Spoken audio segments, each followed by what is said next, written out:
Everyone, NCERT chemistry के questions और answers कर रहे हैं। क्लास 11 का chapter number 2 structure of atom चल रहा है। क्वेश्चन नंबर 51 है, the work function for caesium atom is 1.9 electron volt. एक स्टेटमेंट दिया है, वर्क फंक्शन सीजियम का अपन को दिया है।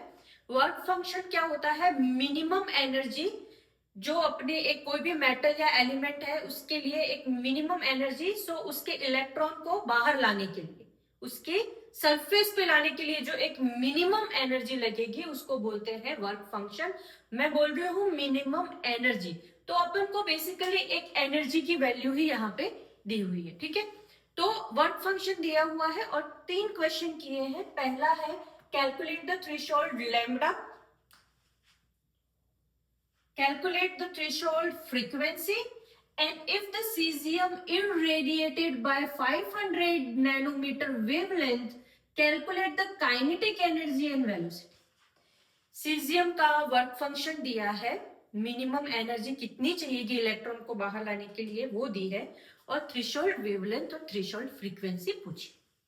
आगे तीसरा क्वेश्चन है, उस पर भी आएंगे, पहले ये दोनों देखते हैं। देखो, थ्रेशोल्ड फ्रीक्वेंसी और थ्रेशोल्ड वेवलेंथ क्या हो जाता है? वही जो मिनिमम एनर्जी तुमको चाहिए उस इलेक्ट्रॉन को बाहर लाने के लिए, उसका ही लैम्डा, वही एनर्जी का लैम्डा, और वही एनर्जी से रिलेटेड फ्रीक्वेंसी को थ्रेशोल्ड। मिनिमम वेवलेंथ कितनी डाले, कितनी रेडिएशन की वो मिनिमम, कि भाई वो क्या है, इलेक्ट्रॉन बाहर आ जाए। मिनिमम वो फ्रीक्वेंसी कितनी चाहिए कि वो बाहर आ जाए। तो देखो WO इज इक्वल टू, अपन ऐसे एनर्जी ही है WO work function, HC by lambda, ये है threshold frequency, sorry threshold wavelength. और थ्रेशोल्ड वेवलेंथ सबसे पहले अपन को कैलकुलेट करना है, तो थ्रेशोल्ड वेवलेंथ क्या हो जाएगा? WO इधर आ जाएगा और H और C यहाँ पे। H क्या है? प्लैंक कांस्टेंट, C क्या है? Velocity of light. अब जो WO यहाँ नीचे आ रहा है वो अपन को दिया हुआ है 1.9 इलेक्ट्रॉन वोल्ट। इससे अपना काम नहीं होगा, कभी भी कुछ भी वेवलेंथ नैनोमीटर में या एंगस्ट्रॉम में दी है तो मीटर में लानी पड़ती है। ऐसे ही एनर्जी अगर इलेक्ट्रॉन वोल्ट में दी हुई है तो इलेक्ट्रॉन वोल्ट से जूल में लाने के लिए 1.6 10 की पावर -19 से जब आप मल्टीप्लाई करोगे तो वो आपका जूल में आएगा। अब कम हो गया अपना। ठीक है, देखो यहाँ पे प्लैंक कांस्टेंट लिखा है 6.62 10 की पावर -34 याद करना है। वेलोसिटी ऑफ लाइट है 3 मल्टीप्लाई 10 की पावर 8 याद करना है। और यहाँ पे 1.9 दिया है, और ये मैंने क्या किया है, इसको इलेक्ट्रॉन वोल्ट में था उसको जूल में बदलने के लिए मल्टीप्लाई किया। ये सब स्टेप्स अपन को आनी चाहिए। प्लैंक का कांस्टेंट याद होना चाहिए, वेलोसिटी ऑफ लाइट कितनी है ये याद होनी चाहिए, और ये कि इलेक्ट्रॉन वोल्ट से जूल में कैसे बदले ये याद होना चाहिए। ठीक है, अब कुछ नहीं, बस इसको कैलकुलेट करो, और इसको कैलकुलेट करने के बाद आएगा 6.53 10 की पावर -7, मैंने तो देख के लिखा है। ठीक है, और ये 653, अगर इसको 653 करो तो यार 10 की पावर -9 हो जाएगा, और 10 की पावर -9 को नैनोमीटर बोल सकते। ठीक है, निकल गए अपने थ्रेशोल्ड वेवलेंथ निकल गए। थ्रेशोल्ड फ्रीक्वेंसी क्या है? ए न्यू इज इक्वल टू, देखो वर्क फंक्शन या एनर्जी इज इक्वल टू क्या होता है? H न्यू फ्रीक्वेंसी, ऐसे होगा तो ये यहाँ रह जाएगा, और W0 डिवाइड बाय प्लैंक का कांस्टेंट। वर्क फंक्शन अभी ये वाला जो लिया था, ये वाला ऐसा कि ऐसा यहाँ पे उतारेंगे 1.9 10 की पावर मल्टीप्लाई 1.6 मल्टीप्लाई 10 की power -19 joule divide by Planck constant 6.62 10 की पावर -34। आंसर आ जाएगा अपना 4.593 मल्टीप्लाई 10 की पावर 14 24 ऊपर जाएगा पॉजिटिव का, ओ ये भी नेगेटिव है, हाँ ठीक है, पॉजिटिव 14 सही आ रहा है। ठीक है, सेकंड इनवर्स फ्रीक्वेंसी और थ्रेशोल्ड फ्रीक्वेंसी, थ्रेशोल्ड वेवलेंथ निकल गया, फॉर्मूला बेस्ड था, ज्यादा हमने कुछ किया नहीं। थर्ड क्वेश्चन देखते हैं, if the caesium irradiated by 500 nanometre lambda wavelength, ये वेवलेंथ है यहाँ पे, इतनी वेवलेंथ से सीजियम को आप इरेडिएटेड कर रहे हो, calculate the kinetic energy and velocity of photo electron. देखो थोड़ा सॉल्व तो कर ही लेंगे, न्यूमेरिकल है, पर थोड़ा समझते हैं कि सीजियम का जो मेटल है ऐसा पड़ा हुआ है, इमेजिन करो।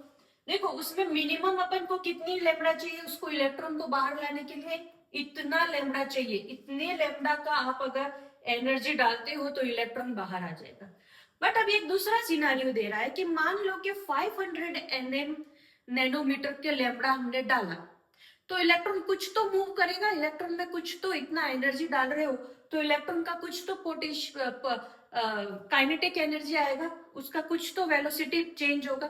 तो वो तुम निकाल के बताओ कि अगर उसको 500 नैनोमीटर है तो उसका काइनेटिक एनर्जी निकालो। तो देखो काइनेटिक एनर्जी का एच सी बाय लैम्डा है, एनर्जी इज इक्वल टू, ठीक है। तो हमने इसको, हमारे पास अब 2 लैम्डा है तो डिफरेंस निकालेंगे अपन, एक लैम्डा और एक लैम्डा थ्रेशोल्ड वाला लेंगे कि ये तो तुमने बाद में एक सिनारियो बनाया है, और एक ये हमने यहाँ पे थ्रेशोल्ड लैम्डा निकाला था, वो यहाँ से हम यहाँ पे इसको रखेंगे और यहाँ से हम पूरा सॉल्व करके इसको लाएंगे के ई। ये 653 और 500, ये यहाँ पे ऊपर ऐसे एक स्टेप यहाँ पे आएगा, 653 माइनस 500 डिवाइड बाय 653 मल्टीप्लाई 500, तो 653 500 ऐसा रह गया। ये यहाँ पे 153 अलग से आ गया और ये -9 था तो वो कैंसिल आउट हो जाएगा, ठीक है। तो ये इसका मल्टीप्लाई होके यहाँ पे आया है और ये जो पार्ट आया है ये इसका यहाँ पे सॉल्व हो गया है, ठीक है। ये दोनों पार्ट यहाँ पे सॉल्व हो गया है और उसको आगे सॉल्व करेंगे तो ये आता है अपने पास काइनेटिक एनर्जी। हमने क्या किया, थ्रेशोल्ड फ्रीक्वेंसी को, वेवलेंथ को लिया और जो दिया हुआ अब अलग सिनारियो में जो वेवलेंथ दिया है उसको किया, उसका डिफरेंस निकाला तो हमारे पास काइनेटिक एनर्जी आती है यहाँ पे। और काइनेटिक एनर्जी क्या होती है, काइनेटिक एनर्जी इज, यहीं पे लिखती हूँ, काइनेटिक एनर्जी हाफ mv²। सो ये रहा के ई की जगह मैंने क्या लिख दिया है, half mv² is equal to, value आ गई 9.3149 10⁻⁻20 जूल। तो हाफ mv² में अब हमको सिर्फ ये v निकालना है, वेलोसिटी, काइनेटिक एनर्जी निकाली, अब वेलोसिटी, और वेलोसिटी निकालने के लिए m यहाँ पे जाएगा, ये 2 यहाँ पे जाएगा और ये अपना क्या है, ये काइनेटिक एनर्जी की वैल्यू एज इट इज रहेगी और v का स्क्वायर है तो v करने के लिए यहाँ पे इसको स्क्वायर रूट करना पड़ेगा। और ऐसा ओके, और ये m क्या है, मास ऑफ इलेक्ट्रॉन 9.1 इंटू 10⁻⁻31, ये यहाँ पे ये मास ऑफ इलेक्ट्रॉन रखना पड़ेगा। और इसको जब पूरा सॉल्व करेंगे तो ये हमारे पास आया यहाँ पे, क्या बोलते हैं इसको, velocity of this photo electron. तो इस तरीके से क्वेश्चन है। क्वेश्चन का ये जो फर्स्ट 2 पार्ट था वो थोड़ा सा सिंपल है, फॉर्मूला बेस्ड है। वर्क फंक्शन क्या है उसका कॉन्सेप्ट क्लियर होना चाहिए कि एक प्रकार से थ्रेशोल्ड एनर्जी है वर्क फंक्शन, कि भाई एक मिनिमम एनर्जी है, उसको इलेक्ट्रॉन को सरफेस पे लाने के लिए इतनी तो एनर्जी देनी पड़ेगी। अगर 500 nm देते हैं तो उसकी काइनेटिक एनर्जी और वेलोसिटी क्या है उसको इस तरीके से निकालेंगे। क्वेश्चन नंबर 51 था, आगे करेंगे क्वेश्चन नंबर 52। तो भी कोई कंफ्यूजन हो तो कमेंट में लिखो, इसको, इस क्वेश्चन को और मैं लेके और डिटेल में भी समझाऊंगी, ठीक है। क्वेश्चन नंबर आगे करेंगे 52।